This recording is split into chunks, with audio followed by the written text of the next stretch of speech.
ahora sí vamos a empezar en este nuevo episodio de Sin Disfraz, esta vez con el gran ilustrador, humorista gráfico, Mala Imagen, que me acompaña. ¿Cómo estás, Guillermo? Bien, bien, muchas gracias por la Oye, invitación. saludcita, siempre hacemos un brindis acá Ok. para recibir a nuestros invitados. Está bueno. Nos costó ponernos de acuerdo para esta entrevista. Sí, es que estaba un poco ocupado últimamente, pero lo logré y estamos acá. Estamos acá en el Retiro Constitución 181. Quiero que partamos esta conversación hablando del humor. Me gustaría conocer tu visión sobre el humor gráfico y sus posibilidades, que es distinto del humor que hacen, no sé, los stand-uperos en la tele. Sí. El humor para mí siempre fue el formato de historieta que me llamó la atención. Cuando yo era niño, habían comiquerías, ¿Ya? pero donde todo era a precios caros porque en ese tiempo eran puras ediciones importadas de cómics de superhéroes, de anime. Estos fines de los 80, 90. Claro. Y lo que a mí más me llamaba la atención eran las revistas de los kioscos, que era en realidad el tipo de historieta al que yo tenía acceso. Las historietas eran más masivas y tenían que ver con el humor. ¿Ya? Y me di cuenta que el tipo de dibujo que a mí me llamaba la atención y que me gustaba y que yo después replicaba y trataba de hacer tenía que ver con humor. Y el humor tiene la posibilidad de, aparte de la expresión, la liberación, cómo es para uno hacerlo, de comunicar cosas, que tiene como una entrada como por lo lúdico o por Claro. lo, de repente, a veces naif, y a través de eso se puede a veces hacer crítica, tratar de entregar un mensaje, una opinión. Y por eso me gusta mucho. Es distinto a otros formatos, por ejemplo como el stand-up o como muchos otros, pero al final es como la misma mente tratando de hacer algo gracioso o algo que tenga una cosa divertida para el resto, en distintos formatos. El stand-up es otro formato, pero creo que el humor es uno solo, lo cual Es uno solo, se independiente manifiesta de- de distintas formas. Claro. Sí, para mí. Oye, ¿y cómo eres tú en el día a día? Por ejemplo, ¿eres de talla fácil? ¿Eres como, si vamos a un carrete, eres como de los buenos para contar chistes? ¿O eres más tímido, más No, callado? yo soy súper callado y súper tímido. De hecho, hay gente que piensa que en los carretes yo soy el que habla mucho y el que tira tallas, pero no. Al contrario, como que... ¿Eres más de observar, por ejemplo? Como... Sí, lo que pasa es que el dibujo yo lo adopté como mi forma de expresión porque yo era muy tímido de niño, y en el mundo del dibujo, en la hoja en blanco, en adentrarse en los colores, en la historia, uno puede... Yo me sentía muy a gusto, me sentía como protegido, digamos, era ¿Sí? mi lugar mi zona de confort, como dicen.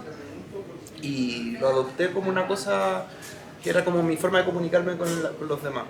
Y eso es un formato muy solitario, un formato muy callado, requiere concentración, requiere adentrarse en un mundo que no está inventado, digamos, en una hoja Claro. donde se puede hacer de todo. Entonces no necesariamente que nos dedicamos a esto somos extrovertidos, ni mucho Claro. menos, a veces es todo lo contrario. Claro. Bueno, podría haber ahí una diferencia con un humorista, digamos, de stand-up o de show en vivo, digamos, Sí. que generalmente son tipos que tienen como esta necesidad de ser extrovertidos, de que los vean. Incluso otros dibujantes tienen una personalidad más explosiva o más Claro. extrovertida, y se nota en las actividades, se notan los carretes, pero yo no soy así, digamos. Hay distintos tipos también de dibujantes. Tiene que ver con la personalidad de cada quien Claro. y cómo lleva su trabajo. Tengo colegas que son más como yo, más tranquilos, y otros que son más, no sé, Más explosivos, más claro, que extrovertidos. en el carrete pueden ser el que tira las tallas. Yo soy más tranquilo. Oye, ¿y cómo llegaste al humor político? Me gustaría saber cómo fue, porque yo entiendo que hubo una etapa donde tú estabas más abocado a hacer humor absurdo, Sí. pero en algún momento te fuiste por esta beta política, y también me gustaría saber qué tiene que ver el punk en esta historia, porque yo entiendo que tú tienes una relación muy estrecha con el punk, con la música. Sí, la música en español fue lo que a mí me llamó mucho la atención cuando joven, que tenía algún tipo de mensaje. Me empecé a pegar mucho con Los Prisioneros, después empecé a escuchar bandas más panquetas, Los Miserables, Los Perros de Chile, etc. Y me gustaba mucho que tenían un mensaje que yo entendía, que me parecía al hueso y que me parecía claro, a diferencia de otras bandas que estaban de moda en la época que eran más, no sé, abstractas, ¿no? Como los tres, por ejemplo. Como los tres, como La Ley, que yo encontraba buenas bandas, pero no entendía lo que estaban cantando. Todavía no entiendo lo que canta La Ley y sin embargo me gustaba mucho cuando era joven, pero no entiendo ni una letra. Claro. Entonces a mí me gustaba más lo más cotidiano, lo más aterrizado, y eso tenía que ver mucho con el mensaje. Entonces cuando yo empecé a escribir textos eran en formato canciones. Ya. Y se me invitó a participar en una banda y en esa banda ya llevo 25 años. ¿Qué? ¿Puncora? Sí, Puncora. Y luego más adelante empecé a publicar mis dibujos y cuando los empecé a dibujar estaba pasando por una etapa más nihilista o más que quería hacer dibujos como para relajarme. Ya. Y tenía mucho de absurdo, de humor negro, ¿Cuáles nada, son tus referentes, por ejemplo, en el humor en general? ¿Te gusta Monty Python o te gusta Cementerio Palpito, los Atletas de la Risa, no sé, los Luthiers? O el humor gringo también. Cuéntanos un poco acerca de cuáles son tus fuentes de... Sí, mira, cuando yo era niño, lo primero que me llamó la atención, por ejemplo, en la tele, era los dibujos animados de Hanna-Barbera. Ya. Y empecé a ver mucho Los Picapiedra, Claro. empecé a ver mucho, después llegaron los Animaniacs, que era de Looney Tunes. Ahí estaba Steven Spielberg, era uno de los productores. Si no Sí, me equivoco. cierto. Y era mucho más negro que lo que estaba viendo anteriormente. Bueno, también estaba Don Gato y Zapatilla, estaba... Claro. No me acuerdo más nombres, pero había los Supersónicos. Claro, los que hacían estas carreras de autos locos. Sí, los autos locos. Entonces a mí me empezó a llamar mucho la atención de eso y me empezó a gustar más que lo que yo veía antes, que eran como las historias de superhéroes, que eran cosas muy épicas, muy... Me acuerdo de Terminar Futuro, me acuerdo de He-Man. Claro, que no era el humor lo principal. Tenían destellos, pero no eran tan así. Y después me pegué mucho cuando llegaron a la tele chilena Los Simpsons, que ahora todo el mundo lo puede ver en todos lados, pero antiguamente había que esperar que terminara Video Loco hasta como las 12 de la noche para ver un capítulo a la semana de Los Simpsons. Entonces eso empezaron a ser mis referentes de humor. También cuando, por ejemplo, al principio cuando llegaba la revista Topase con el diario La Tercera, yo leí la Topase por primera vez en la época de los 90. Claro, que es esta resurrección de Topase. Sí. No es la época clásica. Pero no tuve un impacto mayor porque no entendía los chistes. Yo tenía, no sé, 8 años, 10 años y los chistes de política miraba por los para mí, dibujos. Lo miraba por los dibujos. Entonces los dibujos animados fueron lo primero que me llamó la atención en cuanto al formato y después empecé a leer, o sea, no después, sino leía paralelamente, como todo el mundo, La Condorito, La Barrabases, y cuando llegué a Kino me llamó mucho la atención, primero porque dibujaba un dibujo que me gustaba mucho, que es el blanco y negro, alto contraste, que también lo hacía Herbie en La Tercera, bueno, y millones de dibujantes hacia atrás, pero eran como los primeros que me llamaron la atención, además de Guillo, por supuesto. Pero Kino me marcó mucho porque entregaba un mensaje, era muy... Una reflexión, había una mirada del mundo, ¿no? Sí, y los dibujos eran espectaculares, entonces ya como un humor más gringo, no sé, me gustaba... En esa época me gustaba Friends, Seinfeld, cuando yo era más joven. Claro. Pero... Beavis and Butthead, ponte tú de... No, lo encontraba muy estúpido, no... Estaban ya muy... como que superaba el umbral de... No, la verdad no me gustó. Como en su humor en TV, que tenemos edades similares. Entonces por eso yo estaba recordando que, por ejemplo, en algún momento, como las cosas que llegaban de MTV, como Beavis and Butthead o Celebrity Deathmatch, también me acuerdo que eran estos monitos de plasticidad, cosas así. De pronto causaban mucho impacto, pero ahora uno las ve con el tiempo y dice, quizás no eran tan divertidas. La verdad, Ren Stimpy también. Ren y Stimpy, claro, eran buenos, pero yo en ese momento no estaba... Yo tuve como cable atrasado. Claro. Entonces no tuve el MTV cuando todos tenían MTV, no tuve Nintendo cuando todos tenían... Como que llegaba tarde las cosas. Entonces hay cosas clásicas como Beavis y Butthead. La verdad, tenía un amigo que le encantaba, entonces cuando iba a su casa los veía, pero a mí no me llamaba la atención. No me acuerdo si eran buenos o malos, ¿no? A mí no me llamaban la atención. Celebrity Deathmatch me gustaba mucho la gráfica, los monos de era bien impresionante, claro, stop motion, era genial, claro. Pero tampoco rayaba mucho con el guión, digamos. Me pasó también cuando salieron los Top-Ins en el era del Mega. Que ese era humor político. Era humor político, pero yo no disfrutaba de los chistes. Por ejemplo, me llamó mucho más la atención Planceta en su momento. Ya. Eso lo encontré genial. ¿Sí? ¿Y qué más? Bueno, Planceta. Que ahí hay una... Mira, que interesante que toque el referente Plan Z, porque, claro, ahora que lo dices, yo pienso que tu humor tiene mucho de eso, esta mezcla de humor absurdo con humor político, ¿no? Como mezclar... Sí, el sarcasmo. El sarcasmo, la ironía. Claro, lo saqué mucho de referentes como televisivos, además de letras de canciones. La música me empezó a entregar una forma de ver el mundo con ironía, con humor negro, y empecé creo yo, a dibujar con ese enfoque, gracias a todos esos referentes, que eran referentes, digamos, de la cultura pop, no eran cosas como de nicho, digamos. Yo claro. no leía cosas específicas de comiquerías ni de... Por ejemplo, de alguna saga, no sé, Batman... No me llamaban la atención ni Batman ni Superman. No porque hayan sido malas historias. Digamos lo clásico de Marvel, DC, como que es, no te interesa. Y manga tampoco. No, nada de eso. Pero después empecé a coleccionar libros. Empecé a coleccionar historietas. Asterix me gustaba muchísimo. Que se llegaba como a algunos supermercados, como esas ediciones como de colección. Sí, Asterix es buenísimo. Sí, Asterix me gustaba muchísimo. Para mí Asterix y Kino fueron como un avance en los, no sé si suena cursi decir sofisticado, pero como era otro tipo de historieta que yo no conocía. Claro. Era como un avance en cuanto a gráfica, en cuanto a guiones, y para mí me llamaron mucho la atención. Y después me empecé a meter en otros autores y autoras que ahora encuentro maravillosos. O sea, tengo libros de historias clásicas como Maus, como Persepolis, también tengo toda la colección de Kino, Asterix también. O sea, te volviste un coleccionista de adultos.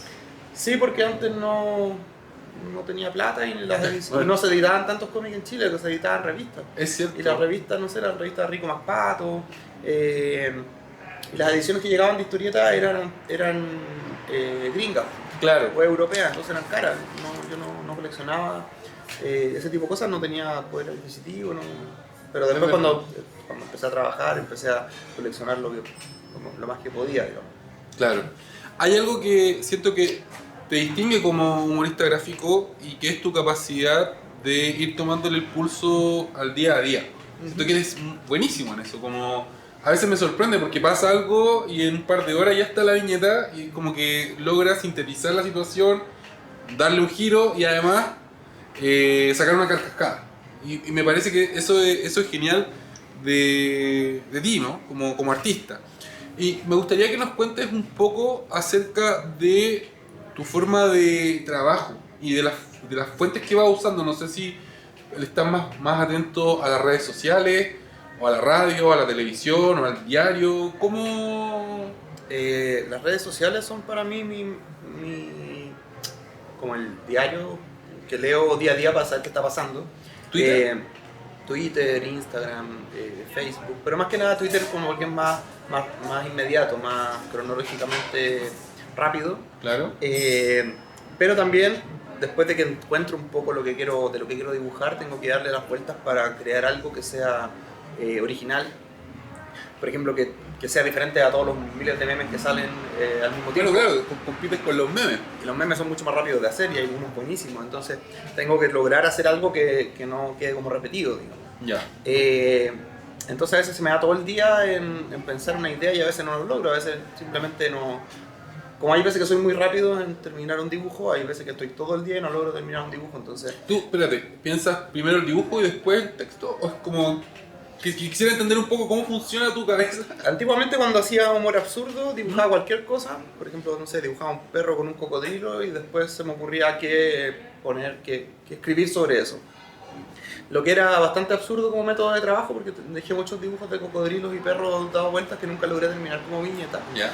Y después cuando empecé a trabajar humor político lo hago al revés. Primero pienso la idea y finalmente me pongo a dibujar y a desarrollar los textos, pulir los textos también con esto del humor gráfico político. He tenido que trabajar mucho los diálogos, pulir los textos, tratar de no repetir palabras, de preocuparme de la ortografía, claro. de que el texto sea lo más corto posible. A veces me da por escribir mucho y eso va en desmedro de la rapidez de la viñeta, cosas así. Entonces yo pienso una idea acerca de un tema, pienso si el tema es suficientemente importante como para dibujar sobre él también, porque aparecen muchos temas en un mismo día. Yo tengo que seleccionar, porque Claro. no dibujo sobre todo lo que pasa.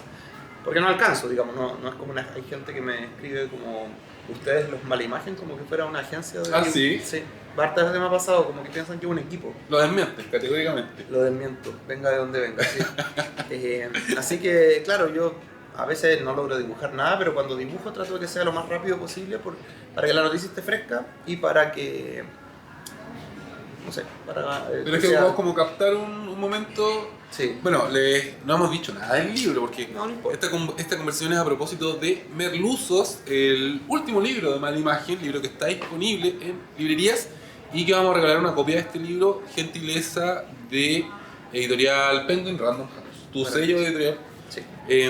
Para participar tienen que dejar un comentario en mi canal de YouTube, Cruz para el Cielo, ahí déjenlo. Díganme por qué quieren ganarse el libro y van a estar participando de una copia de este increíble Merluzos. ¿Y por qué llega el libro? Porque, digamos, el libro parte con chistes sobre Piñera, y es interesante pensar que tú fuiste capturando como estos momentitos y cuando uno los lee desde el futuro hacia el pasado, o desde el presente hacia el pasado, es como ir revisando un libro de historia, pero en clave de humor. Me dio como que iba revisando los hitos y era, es verdad, cuando pasó esto otro. Y siento que eso es como algo también, una fortaleza que tiene el humor gráfico. Y tu humor gráfico en clave política, pero la pregunta es, al momento de dibujar las viñetas, ¿estás pensando como en hacer la selección del momento clave? Si este es el momento o es pura guata. No, sí pienso, este es el momento. Pero más que nada porque trato de elegir lo más importante, o sea, algunos hitos importantes de lo que va pasando. Y hay hitos, por supuesto, que son ineludibles también. Que pasa como que no puedo saltarme unas elecciones, no puedo saltarme, Claro. qué sé yo, la renuncia de un ministro importante, o la llegada de un nuevo presidente, etc. Entonces por eso este libro parte con la salida de Piñera, es como que Claro. Piñera yéndose y llegando Boric, y el libro... Está la muerte de Lucía Iriart también. La muerte de Lucía Iriart, sí, que pensamos que nunca iba a ocurrir, pero alcanzó a ocurrir para este libro. Y claro, es una cosa como, no sé si histórica, pero va recogiendo hitos históricos de situaciones importantes del país en formato historieta. Eso es como lo que yo hago y trato de... Y me alegro que haya gente que lo vea así, digamos, como un registro histórico, pero por supuesto en clave de cómic. Hay mucha fantasía también, no es que sea una reproducción fidedigna de lo que va pasando, sino que yo me baso en lo que va pasando para hacer historietas. Claro, y le suma esta capa de ironía, de sarcasmo, porque yo revisándola, siempre te leo, pero obviamente leer el libro, cualquiera de tu libro uno se va dando cuenta, ¿no? Como que hay una capa ahí de ironía súper fuerte, eres muy cáustico para escribir como... Mira, nunca habían dicho cáustico. Cáustico, me gusta cómo sí. suena, sí. Bueno, yo intento que sea así el tipo de humor que hago. Me gusta la ironía, me gusta el sarcasmo y trato de que generen algo también las historietas. Prefiero mil veces que genere cosas, aunque sean negativas, digamos, en cuanto a la respuesta que generen los dibujos, a que pasen desapercibidos. Siempre he pensado que es mejor que logren un impacto. Y siento que eso es algo que... Volvemos a la relación con el punk, ¿no? Que el punk tiene eso de un poco generar un shock en el auditorio, Sí. ¿no? Es que yo creo que yo aprendí mucho de las canciones que eran cortas, con un mensaje potente y al hueso en un par de minutos. 2 minutos. A veces sí, a veces menos, entre 1 minuto y medio, 1 minuto. Y la viñeta es lo mismo, es un mensaje acotado, rápido y al hueso. Claro. Entonces, claro, es lo mismo desde un distinto formato. Claro. Pero es interesante porque tus viñetas, de alguna forma, yo siento que traspasan el nicho, porque podría haber sido un ilustrador de viñetas punk, ¿no? Y haciendo fanzines que existen, y yo lo he visto Sí. en ferias de ilustración, ferias de libros, y es un nicho. Sin embargo, de alguna manera tú lograste como explotar hacia toda la sociedad. O sea, tus viñetas son reconocidas a la derecha y la izquierda en el anarquismo. Yo cuando empecé a dibujar, quise que fuera un proyecto lo más amplio posible. No cerrarme, digamos, a una cosa de nicho. Ya. Como que yo quería que lo pudieran ver gente de distintas edades, de distintos lugares, Por supuesto, por el tipo de humor que hago, está muy acotado a Chile, digamos. Me cuesta mucho darme a conocer afuera. Pero tengo público que me sigue, que son jóvenes, incluso niños que les gustan los dibujos, adultos, personas mayores, y a lo largo de todo el país. Entonces es muy bonito para mí cuando me invitan a lugares lejanos de mi ciudad y que hay gente que me sigue. Entonces siempre me pasa que hay gente que sigue mi trabajo en todos los lugares que voy, y eso para mí es muy emocionante. Sí, ¿tienes una fanaticada? Sí, sí, me siento orgulloso de ello porque me siento que tiene una respuesta a lo que yo voy creando. Claro. Me imagino que es una de las cosas que más buscan los artistas, ¿no? Tener alguna retroalimentación de lo que uno está haciendo, si no sería un diálogo de sordos, ¿no? Sí, pero no sé si yo buscaba algo cuando empecé, yo buscaba dibujar nomás. De hecho, estos dibujos los empezaba a hacer como una forma de no aburrirme en el trabajo. Iba a una oficina, o sea, un trabajo de oficina. Tú estudiaste diseño gráfico, digamos, en la UTEM. Sí, en la UTEM. Y trabajé muchos años de diseño gráfico, pero en una pega bastante poco creativa. Y ahí empecé a hacer estos dibujos a la hora del almuerzo, como para distraerme yo. A veces los hacía en la micro, por ejemplo. Los primeros dibujos que publicaran bastante toscos y bastante, no digo que ahora sean muy pulcros ni pulidos, pero antes eran más lo que saliera. Entonces eso era porque los dibujaba en la micro. No era la época de los celulares, por ejemplo, entonces no te iba mirando el celular, sino que yo iba con un papelito y dibujaba. Y yo no pensé en ese momento que iban a tener alguna respuesta, alguna gente que coleccionara libros, ni que gente que me fuera a ver actividades. Ni siquiera tenía pensado ir a actividades, ni entrevistas, ni ferias de libros. Eso fue apareciendo después y me tuve también que acostumbrar a cosas que en su momento no me salía tan natural. Por ejemplo, hablar en público, firmar libros, que te pillan una selfie. Yo antes ni siquiera, cuando empecé a dibujar no había las redes sociales, entonces, y la primera que yo empecé a usar era Twitter, ni siquiera Facebook, entonces no habían fotos de mi cara. Y era como a mí me gustaba que fuera esto, como que la gente conociera mis dibujos y no le importase quién los hacía. Ahora estoy frito porque cualquier actividad que uno va hay cámaras, hay fotos, pero bueno, también me acostumbré a eso. Y encuentro que es parte del trabajo y eso lo va uno aprendiendo también con el camino. Pero yo por supuesto me siento muy orgulloso de que haya gente que me sigue y agradezco cada vez que voy a una actividad y que haya personas que les interese lo que estoy haciendo. Oye, Guillermo, ¿y cómo es tu relación con los políticos? ¿Existe una relación? ¿Te han llamado alguna vez para felicitarte o para criticarte o derechamente para putearte por tu trabajo? ¿Te has amenazado? ¿Te han invitado? ¿Has hecho alguna invitación? No existe una relación porque yo no tengo cercanía con ninguno de mis dibujados. ¿Ya? Y me gusta que sea así. Tampoco me muevo en las mismas esferas ni tengo algún tipo de contacto ni de... Simplemente yo dibujo lo que veo, lo que veo todo el mundo. Hay políticos picotas, por ejemplo, no sé, pienso Renato Garín, porque tú lo has dibujado, nunca te ha... Una vez hice una historia sobre Renato Garín que sale en este cómic de cuando... Se está mirando en el espejo. Claro, que alegaba por la piñata que habían hecho en la casa de Atria. Yo hice un cómic divertido molestándolo, lo dibujé como un ególatra. Y alguien le preguntó en Instagram si le había gustado el cómic. Y dijo que sí, que le encantó, una cosa así.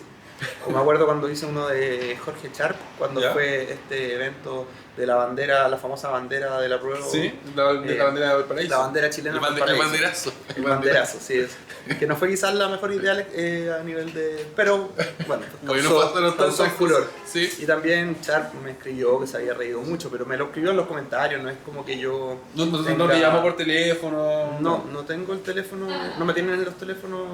Ya. Hay otros políticos que sé que no les caigo nada bien, muchos que me tienen bloqueado en Twitter, por ejemplo. Sí, hartos. Me doy cuenta cuando de repente quiero dibujar. Isabel Pla me tiene bloqueado, Ernesto Silva, que era presidente de la UDI, me bloqueó, José Piñera me tiene bloqueado. Y hay otros que me siguen, Rodolfo Carter me sigue. No sé. Es rara la relación ahí pero nunca te han llamado, ni para bien, ni para mal, ni... Es que yo tengo el celular en silencio, quizás me hayan llamado y no contestado. Sí, puede ser. Y quizás las cabezas de caballo que aparecían en mi cama, yo no sabía por qué, pero quizás eran una especie de amenaza. Sí, no lo había pensado así. Oye, quiero que hablemos ahora de Sebastián Piñera y de Clinic, que pienso que es como la etapa donde de alguna forma tu humor político, tu humor gráfico explota, ¿no? Sí, Piñera 1, Piñera 1, Piñera 2, también está Michelle Bachelet entre medio. Sí, Piñera 1 fue donde yo empecé a hacer cómics de política, muy motivado también con el movimiento estudiantil. Y el programa Tolerancia Cero, que fue como lo que me dio a conocer, o sea, no el programa, digamos, los dibujos que yo hacía en el programa. Entonces ahí yo pulí mi trabajo ya muy enfocado en el humor gráfico político, y Piñera se hizo muy frecuente en mis dibujos a raíz de la personalidad que tenía, que era muy... Te daba mucho material, siempre... Me daba más material del que yo alcanzaba a dibujar, y siempre fue así. Después vino Bachelet, después volvió Piñera, y claro, la gente recuerda mucho las historietas sobre los presidentes porque son los personajes más destacados en una sátira política, por supuesto. Y eso, yo nunca supe si a él le gustaban mis dibujos, probablemente los conocía, o los conoció, pero bueno, nunca lo voy a saber. No, tampoco espero que le hayan gustado, digamos, no era una cosa... Bueno, si tenía buen humor, quizás...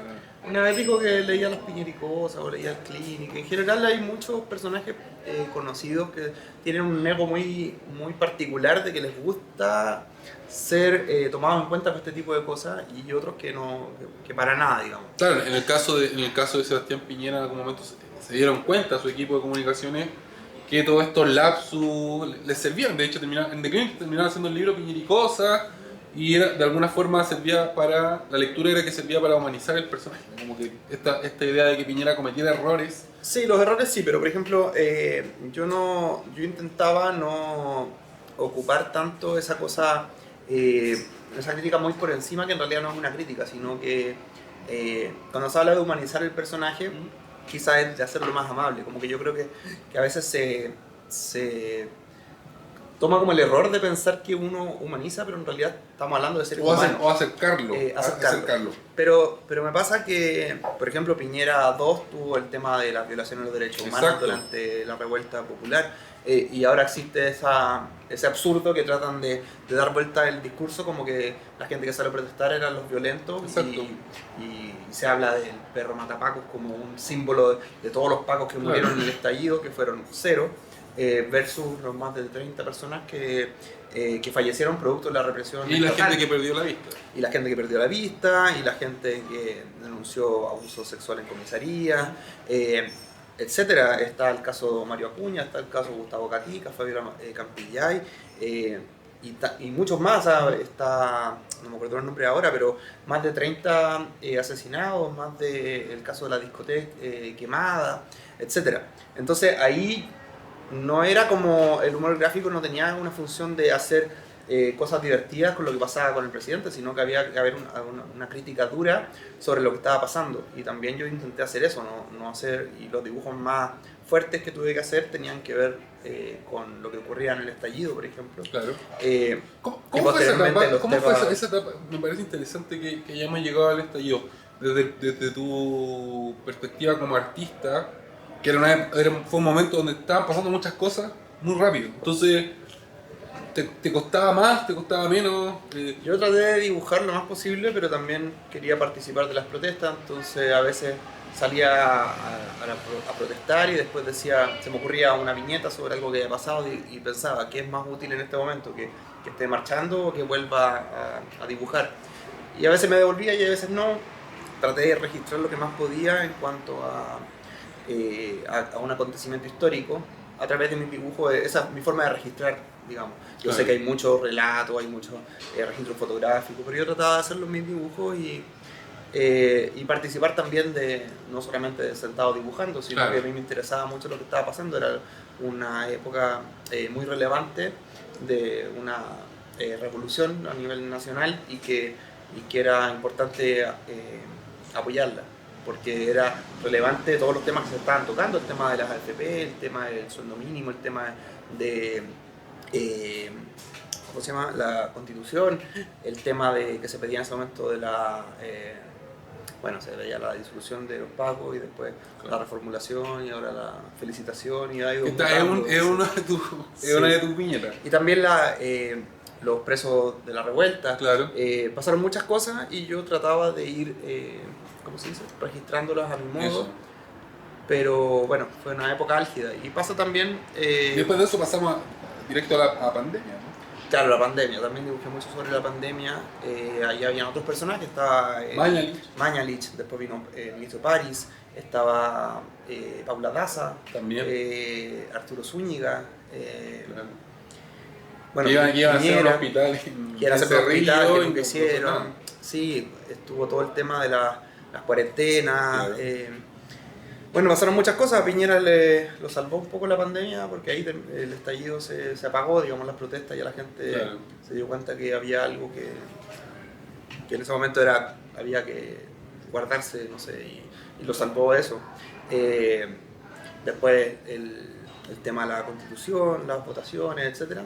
Como que todos esos hechos eran motivantes para mí como persona primero y después como dibujante. Entonces, para mí era una inspiración y una motivación para... Claro. para Y de alguna forma volvemos a esta idea, ¿no? Que fuiste cronista a través de estas viñetas de humor político, ¿no? De lo que estaba pasando. Uno va a poder revisar la historia en clave humor político a través de los libros que se vengan. Sí, puede ser. Yo nunca lo veo así, pero hay gente que lo ve así. Entonces, me imagino que sí. Que puede ser. Claro, yo siento que tengo que hacer mi pega nomás y...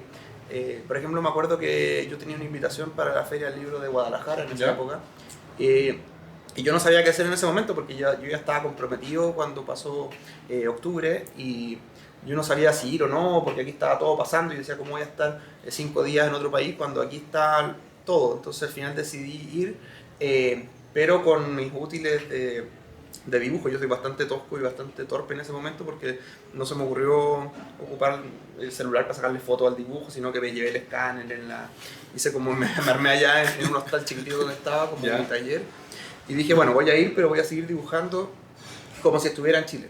Entonces ahí pasaron... En el día a día, tratando de hacer lo que hablábamos al principio, esa selección del tema que va a marcar. Claro, y ahí tenía un desfase de, no me acuerdo si de 2 o 3 horas entonces pasaban cosas en Chile y tenía como una ventaja de que tenía más tiempo para hacerlas antes de que tuviera que irme a la feria que estaba participando en ese lugar.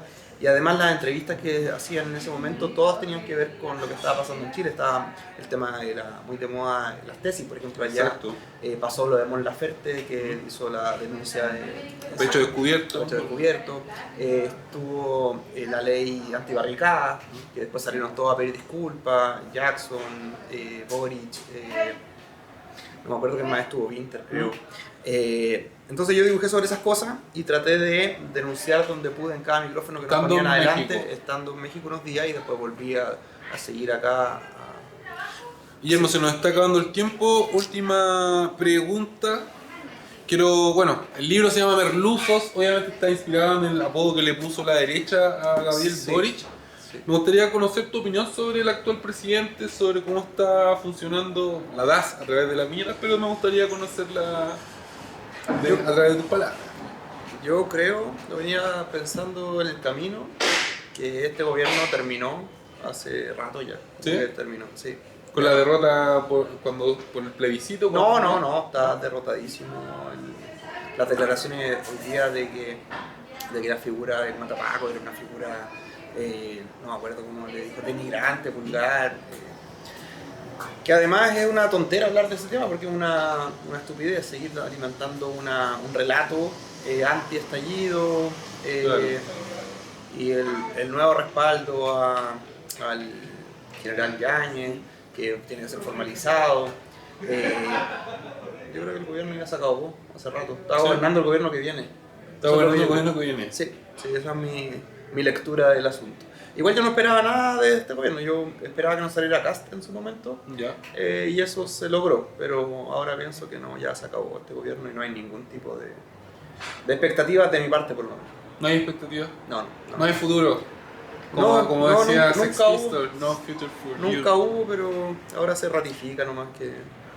Sí, este gobierno terminó hace rato, solamente que algunos nos estamos dando cuenta. ¿Quién te da más y mejor material para hacer viñetas? ¿Boric o Piñera? Bueno, Piñera falleció, así que no me puede seguir dando material, así que supongo que Boric. ¿Boric? Sí. Gabriel Boric. Ya pues, Guillermo, se nos acabó el tiempo. Te quiero agradecer enormemente que hayas querido conversar con nosotros, querido participar de esta entrevista sin disfraz. Les recomiendo Merluzos, búsquenlo, está disponible y participen en el concurso dejen un comentario en el canal de YouTube, en el video de esta entrevista, para participar en el sorteo de merluzos. Si te quieres despedir, la cámara. Sí, muchas gracias por la invitación y a la gente que está viendo este programa, esta entrevista, le mando mis saludos cordiales. Ya pues. Beso, abrazo, yo soy Luis Cruz y chao, chao, chao. Chao.